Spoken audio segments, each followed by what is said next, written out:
Get ready, Staten Island. It's time to celebrate 5 years of Ferry Hawks baseball. Join us Friday, April 24th through Sunday, April 26th for our first homestand of the season and our 5th anniversary celebration. Score big with $5 tickets. Grab $5 domestic draft beers. Enjoy $5 popcorn. And yes, 2 Nathan's hot dogs for just $5. Visit ferryhawks.com now to lock in your seats.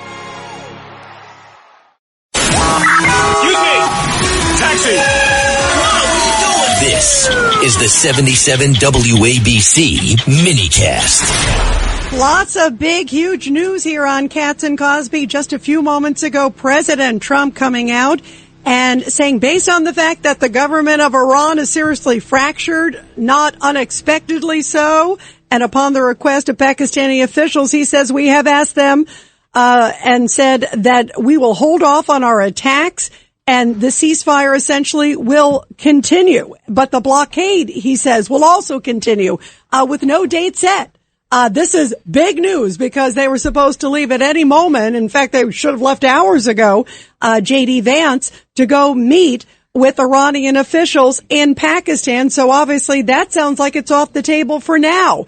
Where is this going, guys? Well, joining us now is Judge Richard Weinberg, common sense Democrat, and also a common sense Republican in studio with us, Craig Eaton, former Brooklyn GOP chair, and John joins us from great Las Vegas. So John, what are the betting odds on now where this is going? From Las Vegas, I predict, knowing the situation, and knowing the characters involved and knowing President Trump's, in my opinion, I always have to say my opinion, is that the ceasefire will be extended, and that's my belief.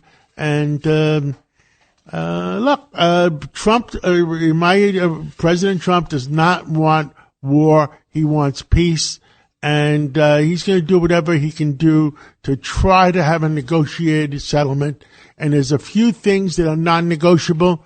Well, the nuclear bombs, not negotiable. So it's up to Pakistan and up to China to push Iran into common sense. And Rita, the words that you have to look out for is who is really in charge of Iran. And just because of a few of the Iranians are saying certain things doesn't mean you have to punish 90 million people in Iran, because those few people that are in the meetings are not necessarily speaking for all the people in Iran. Yeah, that is certainly the issue. You're right. And it seems like they're all over the place. Judge Weinberg, my first reaction when this hit was, first of all, a little confusion. Clearly, I applaud President Trump for any delay towards military action that try to get a peaceful solution. But also, are the Iranians just, dragging this out, the game? And maybe this is a head fake. Maybe he's saying this, and then who knows? Maybe the bombs start flying, and he wants them to get comfortable, because it seems like they're making every excuse then to do the things that John is saying. Clearly, President Trump says you must do. Your thoughts? Well, to me, it's simple, and as John would say, is my opinion. The fact of the matter is, the Iranians are masters of pushing and for delay. Yep. That's their game. And what do they do with delay? They rearm. They hide their equipment. They're getting more equipment from China. They just stopped this boat filled with Chinese military aid for Iran.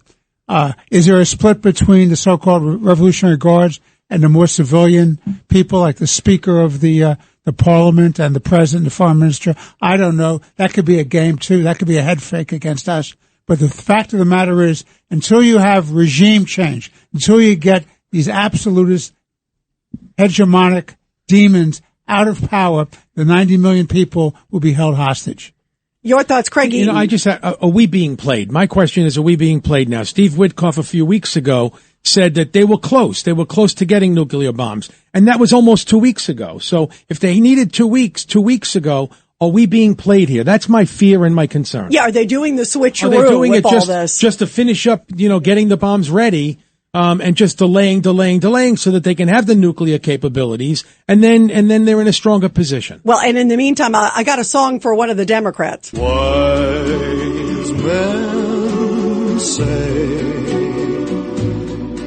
only fools rush in. And speaking of fools, I think the Fool of the Year award goes to Senator Chris Murphy, Democrat of Connecticut. And guys, I don't know if you heard about this, John. This is shocking. Senator Chris Murphy, first of all, there was a tweet from an Iranian official saying at least 26 Iranian shadow fleet vessels bypassed the U.S. blockade, which, first of all, isn't true. And then Chris Murphy puts a note on top, puts it out on social media saying, awesome. Awesome. Like what? Is he trying to undermine America? John, your reaction?